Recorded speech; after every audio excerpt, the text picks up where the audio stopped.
Assalamualaikum warahmatullahi wabarakatuh. Perkenalkan, nama saya Muhammad Azzakwila Ziolhaq dari Prodi Hukum Tata Negara, tugas ilmu politik, mewawancarai tentang politik terkini. Bapak boleh perkenalkan nama Bapak? Ya, nama saya Sarwoto. Saya mulai ya Pak pertanyaannya. Oke, monggo. Pertanyaan pertama, mengapa kekuasaan diperlukan untuk mempengaruhi kebijakan politik? Menurut saya politik itu juga sangat perlu dalam ketatanegaraan. Istilahnya sebetulnya politik itu kotor, Mas. Ya. Tapi apa boleh buat, itu kan sebagai proses dalam bernegara, itu kan merupakan nanti yang akan berkuasa itu harus melalui jalur politik itu. Misalnya ya. yang akan berkuasa seperti di Indonesia itu kan ada pemerintahan yang berkuasa adalah sebagai presiden ya. Itu kan yang ngusung kan menjadi presiden, itu kan yang ngusung adalah dari politik, tentunya dari beberapa partai. Contohnya seperti sekarang itu kan Pak Jokowi sendiri itu kan pengusungnya dari partai PDI Perjuangan. Mungkin berkoalisi dengan partai-partai yang lain. Akhirnya rakyat dalam hal ini melalui pemilu yang berasaskan modal jurdil itu kan mempunyai kewajiban sebagai warga negara untuk memilih, melaksanakan dalam pemilu itu. Maksudnya itu. Saya lanjut ya Pak ya. Pertanyaan kedua, bagaimana hubungan antara politik dengan pendidikan menurut Bapak? Politik dengan pendidikan, ya, dalam hal ini politik itu kan nanti kalau sudah orang berkuasa misalnya menjadi kepala negara, itu kan harus melaksanakan program-program yang menjadi dulu pernah diiming-imingkan dalam kampanyenya. Itu tentunya akan melaksanakan misinya beliau yang berkuasa. Akan misalnya dalam hal pendidikan kah, dalam hal kesehatan kah. Misalnya kalau dalam pendidikan ya mungkin salah satu jalan untuk melaksanakan, untuk memajukan pendidikan yang ada di Indonesia. Seperti sekarang ini kan yang berkuasa atau yang membidangi pendidikan Menteri siapa itu, Nadiem Makarim ya. Beliau kan sudah melaksanakan program sebagai pembantu pemerintah untuk melaksanakan khususnya di bidang pendidikan itu, untuk memajukan pendidikan khususnya di Indonesia. Berarti menurut Bapak itu politik dan pendidikan itu berkaitan ya Pak ya? Ya, semuanya berkaitan. Mas, bukan hanya pendidikan saja, semua bidang lah. Tentunya kan khususnya untuk memajukan negara, memakmurkan negara sesuai dengan cita-cita bangsa Indonesia yang tertera dalam pembukaan UUD 45 itu kan sudah diterkakan di situ. Ya, saya lanjut ke pertanyaan ketiga, apa yang dimaksud dengan sistem politik di Indonesia menurut Bapak? Jadi pengertian sistem politik Indonesia menurut Bapak yang sepengetahuan Bapak.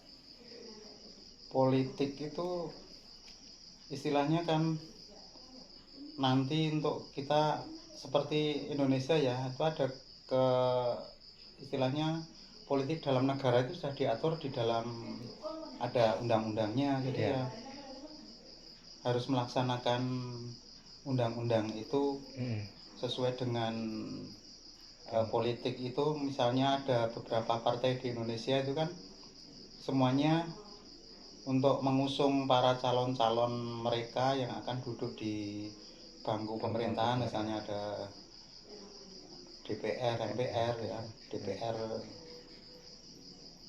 daerah tingkat 1 di provinsi, daerah tingkat 2 di kabupaten, maupun Dewan Perwakilan Daerah yang akan duduk di pusat di Jakarta. Tentunya itu merupakan satu kesatuan misi untuk alur pikiran dari masyarakat dibawa ke pusat, akhirnya nanti kembali ke masyarakat juga. Seperti halnya istilahnya kan dari seperti Indonesia kan dari rakyat untuk rakyat dan oleh rakyat. Itu seperti politik yang berjalan di Indonesia seperti itu menurut saya. Ya. Terus ini pertanyaan yang keempat, bagaimana pendapat Bapak tentang politik yang sedang ramai saat ini, Pak? Yang sedang ramai-ramai, kayak contohnya kayak calon wakil presiden yang di bawah usia rata-rata itu, di bawah usia 40 tahun. Ya, ini menurut saya masalah kekuasaan nih Mas ya. Ya. Berarti nanti untuk berita yang booming sekarang ini kan masalah keputusan yang diambil oleh MK kemarin kan. Ya. Nah, itu termasuk ya mempengaruhi politik di Indonesia juga. Sebabnya sudah istilahnya melanggar aturan.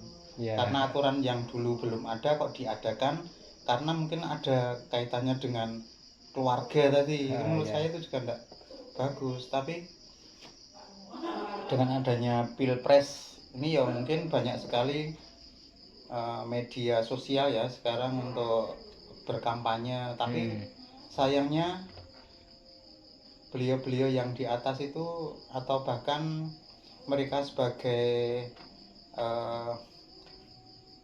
calon nanti yang akan memenangkan itu ya presiden dan wakil presiden itu kan banyaknya sekarang yang menjelek-menjelekan itu Mas. Kan banyak ya mungkin dari pihak calon 1 menjelekkan calon 2 menjelekkan calon yang lain lah. Itu sebetulnya ya kurang etis juga itu. Jadi untuk politik dalam menghadapi Pilpres ini kelihatannya kok ada penurunan kualitas gitu ya. Nah, jadinya saling menjelek-menjelekan gitu loh. Nah, itu maksud saya yang itu kok kurang etis. Padahal dia yang di atas kan yang berkuasa harusnya bisa membendung hal itu supaya tidak terjadi seperti itu. Supaya tetap kondusif lah masyarakatnya itu ya main adem, ayem, tentrem, nggak ada saring bully-bulian lah. Berarti hanya untuk mementingkan dirinya sendiri kan itu. Iya, Pak. Karena hanya untuk mencari suara, akhirnya menjelekkan bahkan menyudutkan pihak lain, calon lainnya. Nah, itu kan menurut saya kurang manusiawi lah. Sih betul Pak. Kalau yang kelima itu solusi dari politik yang dari pendapat tadi yang Bapak sampaikan. Solusinya mungkin apa dari Bapak? Menurut saya dari pemerintah sendiri harus turun tangan, artinya selalu memantau kegiatan atau mendengar suara-suara yang miring dari masyarakat, kemudian dari pemerintahan juga bisa memberikan ngedem-demi mereka lah hati-hati yang sedang panas, yang istilahnya kalau orang-orang kecil kan tidak tahu, taunya hanya mungkin ada saya disuruh ini, akhirnya dibayari, dikasih uang. Nah, kan karena uangnya itu kan, bukan karena dia untuk ke atas memihak siapa-siapa, kan orang kecil tidak tahu. Nah, itu seharusnya dari pihak pemerintahnya juga harus terjun ke bawah untuk memantau situasi di masyarakat yang ada supaya hal seperti itu tidak terjadi nanti perselisihan, misalnya dari saudara dengan tetangga atau yang lainnya itu nanti gara-gara politik bisa keluarganya bisa renggang, akhirnya bisa tukaran dan sebagainya. Itu kan nanti menimbulkan efek yang tidak baik juga. Maka dari pihak yang atas menurut saya ya itu harus turun ke bawah untuk memantau situasi yang hangat di masyarakat ini. Bagaimana caranya untuk supaya tidak terjadi hal-hal yang negatif di masyarakat, supaya tetap kondusif melaksanakan kegiatan sehari-hari. Soalnya yang hal sekecil apapun, kalau masyarakat kalau orang atas mungkin wis apik Mas. Ya. Nah, tapi nek masyarakat, nah, karena tentu. pengetahuannya SDM-nya rendah, terus mungkin karena faktor ekonomi, Ya. banyaklah faktornya. Akhirnya kan terjadi perenggangan kekeluargaan. Itu yang sangat fatal di bawah itu.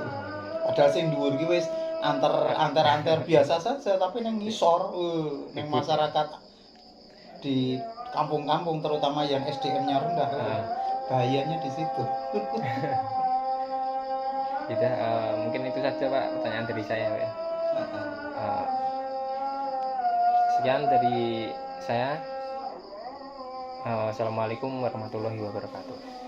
Terima kasih ya Pak ya.